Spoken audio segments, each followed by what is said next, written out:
அகம் நீ ஜகம் நீ அணுவான உலகின் அகலம் நீ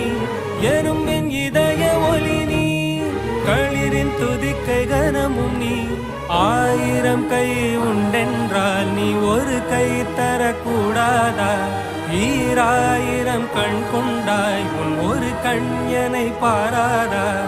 உன்னில் சரணடைந்தே